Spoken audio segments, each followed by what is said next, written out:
Jai Hind everyone. So today we're going to start with the chapter Discovering Tut. The saga continues. As you all know that this is the story about the king Tutankhamun. And yes, he was the last of his family line, and his funeral brought an end to the powerful dynasty. Howard Carter was the archaeologist who discovered his mummy and do the research on it. Here you can see the pictures so that you can understand the chapter and what is mentioned in the chapter, that his mummy was inside the 3 coffins. And this is their antechamber where they kept their belongings. Okay, let's start the chapter. Discovering Tut, the saga continues. Okay, discovering Tut. Tut is the name of the king of Egypt and he was the last heir of his dynasty. उसके वंश का वो सबसे last राजा था.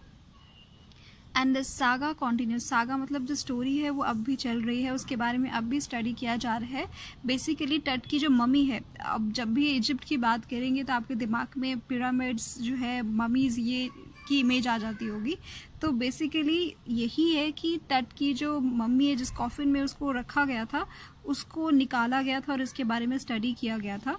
Because he died at the age of 19 and his death was uncertain. उसकी जो death थी was still a mystery for the people. कि वो जो है, अभी भी लोगों को ये था कि उनकी जो डेथ है वो नेचुरल डेथ नहीं थी, शायद कोई उन्हें मारा गया था, फिर there must be some other reason.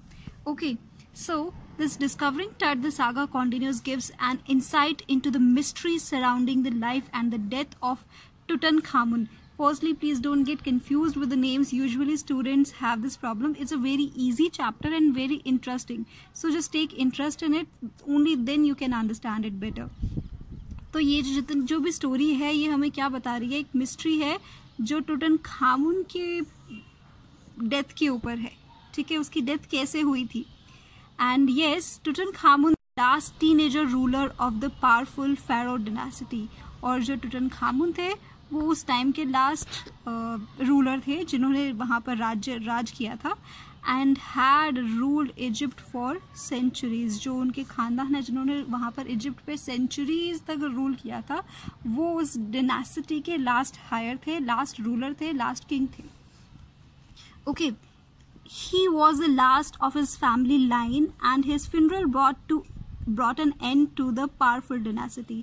और जब उनकी डेथ हुई तो उनकी डिनासिटी, जो पावरफुल डिनासिटी थी, वो भी खत्म हो गई थी. And now I am introducing these characters and it's really important. पहला जो था एमनटॉप. थर्ड, ये क्या है, टुट के फादर या ग्रैंडफादर थे, that is not mention. Was a powerful pharaoh who ruled for about 44 decades during the dynasty's golden age. जब वो उनका जो वंश का जो टाइम चल रहा था, दैट देयर टेन्योर. तो एमनटॉप 3 जो है, इन्होंने वहाँ पर 40 साल रूल किया था उस गोल्डन एज में. उनके बाद आए थे एमनटॉप 4. ओके, ये बहुत इम्पॉर्टेंट है. क्या है इसके बारे में. After Amenhotep 3 he become the king and shock the country by attacking Amun, a major god, smashing his images and closing all his temples. He changed his name to Akhenaten and promoted the worship of Aten or the sun. Okay, यहाँ पर जब ये एमनटॉप 4 जब उनको राज्य मिला तो उन्होंने क्या किया, उनके जो भगवान एमुन गॉड थे जिनको वो पहले पूजा करते थे, उनकी सारी मूर्तियों को तोड़ दिया, उनके जो मंदिर है वो बंद कर दिए गए और नए रूल्स वहाँ पर ले आए थे वो. और अब वो कौन से गॉड की पूजा करते थे, Aten god. Aten that is sun god, Aten और द सन गॉड. एंड उन्होंने अपना नाम भी चेंज कर लिया था, अखेनटन. ठीक है, अखेनटन के बाद जिनको राज्य मिला था, that is Smenkhkare. He appeared briefly and exited with hardly a trace. वो बहुत कम टाइम के लिए आए थे और वो उसके बाद कहाँ चले गए इसका किसी को कुछ पता नहीं है. एंड आफ्टर समनखरे देयर कम्स टट. अच्छा, यहाँ पर सिर्फ अभी टट लिखा हुआ है, बट असली उनका नाम क्या था वो भी हम पढ़ेंगे.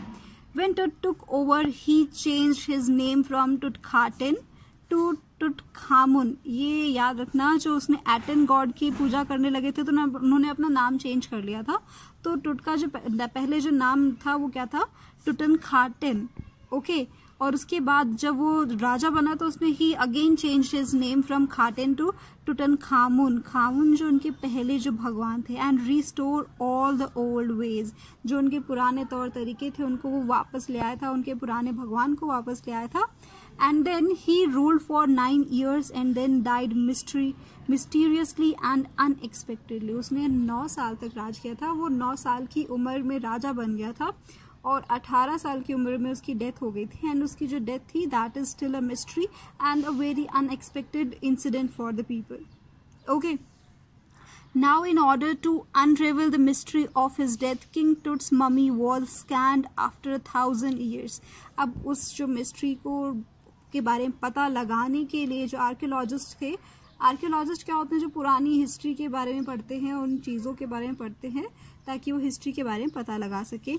उन्होंने क्या किया था, टट की जो मम्मी है उसको स्कैन किया था बहुत 1000 years के बाद, and this opening new perceptions regarding the cause of its death. और उसके बाद they were like giving their perceptions कि किस कारण उनकी डेथ हुई होगी। एक्चुअली यही मेन रीज़न था पता लगाने के लिए, उनकी जो मम्मी है उन पे इतना रिसर्च किया गया था ताकि ये पता लगाया जा सके कि उनकी डेथ किस रीज़न से हुई थी। कि in 1922 his tomb was discovered by Howard Carter। It's very important कि उनकी जो टॉम है वो किसने डिस्कवर की थी, and who used all kind of means to remove Tut's mummy from coffin। और उसने हर तौर तरीके अपनाए थे उसकी जो मम्मी है उसको उस कॉफिन से निकालने के लिए। अब ये सोच रहे होगे कि what's that, like how it is difficult, because वो जो मम्मी है वो 3 कॉफिन्स के अंदर थी और उसके बाद उसको जो है गोल्ड रेजिन के साथ था, जिसे खोलना बहुत मुश्किल था। इनफैक्ट उन्हें उस मम्मी को बाहर धूप में भी काफ़ी रखना पड़ा था और बहुत सारी प्रॉब्लम्स भी आई थी। Like people were saying that their God will be upset and he will punish them for whatever they are doing, and that you will read in the chapter, you will understand it। And then the ritual resin had hardened, जिससे उसे जोड़ा गया था, जो है coffin को बंद किया गया था, वो बहुत ज़्यादा हार्ड हो गई थी, thereby cementing Tut to the bottom of his solid gold coffin। और ये जो मैं कहना चाह रही हूँ कि उसकी जो मम्मी है वो 3 कॉफिन्स के अंदर थी, पहले there is 1 coffin inside another and inside another, और सबसे लास्ट में जो वो गोल्ड कॉफिन थी। ओके, 1922 में उनकी मम्मी को सबसे पहले डिस्कवर किया गया था उसकी टॉम को, एंड उसके बाद 1968 an anatomy professor x-rayed the mummy and revealed that Tut's breast bone and front ribs were missing. और उसके बाद जब 1968 में उनका जो एक्सरे किया गया था तब वहाँ पर एक प्रोफेसर ने बताया था कि उनकी एक ब्रेस्ट बोन और फ्रंट रिब क्या थी, मिसिंग थी।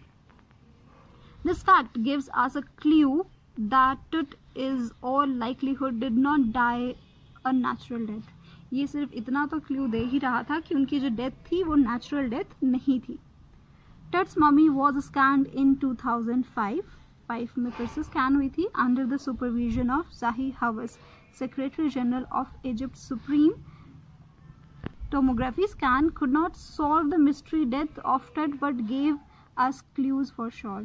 अब जब दोबारा स्कैन किया गया था तो एग्जैक्ट मिस्ट्री जो थी वो सॉल्व तो नहीं हुई थी कि उनकी किस रीज़न से उनकी डेथ हुई थी, बट हमें कुछ और क्लूज मिले थे जब उनकी मम्मी को दोबारा स्कैन किया गया था। Okay, Now, the lesson also provide a comprehensive awareness of ancient Egypt culture। ये हमें इस चैप्टर में आपने पढ़ा है पहले जो है कि कौन सबसे पहले रूल किया था और टुट कैसे वहाँ का राजा बना था, उसने कब तक रूल किया था, this you should know. Secondly, उनका जो सबसे पहले उनकी जो टॉम है किसने डिस्कवर की थी, क्यों डिस्कवर की थी, और उसके बाद क्या क्या पता लगा था। अब जो थर्ड ये जो चीज़ है वहाँ के कल्चर के बारे में भी हमें पता चल रहा है, and it's very important and it can be asked in your like exams.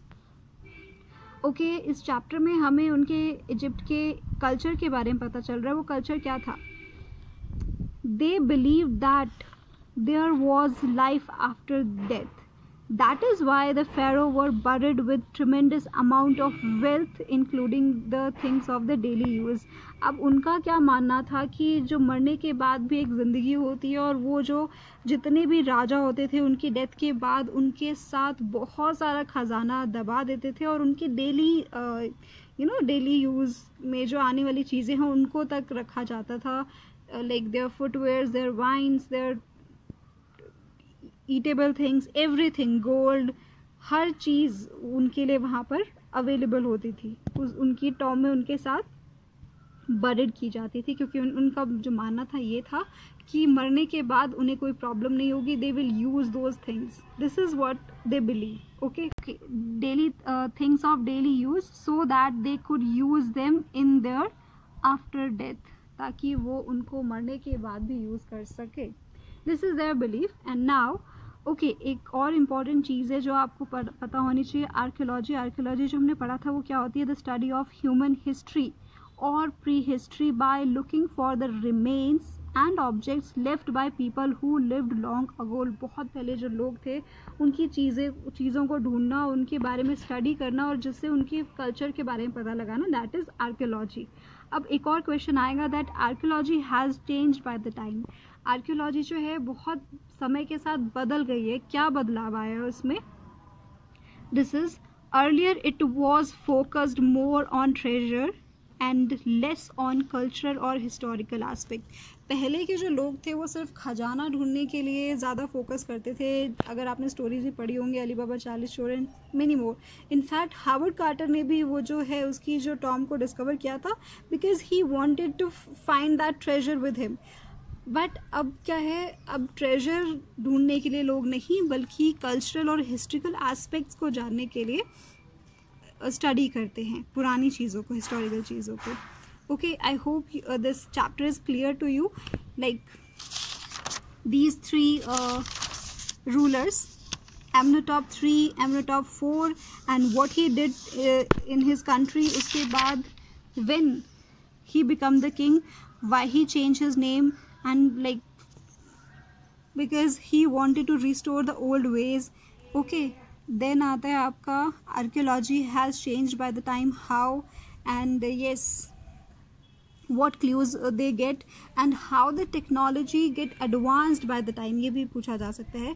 क्योंकि पहले क्या था, एक्सरेज तो होते थे, बट अब जो 2005 में क्या था, they can see the 3D image of that mummy। तो क्या है, टेक्नोलॉजी बहुत एडवांस हो चुकी है अब के टाइम में। This also can be asked, and please it's a request, if you face any problem you can ask me and do the assignment and send it on time. Have a good day.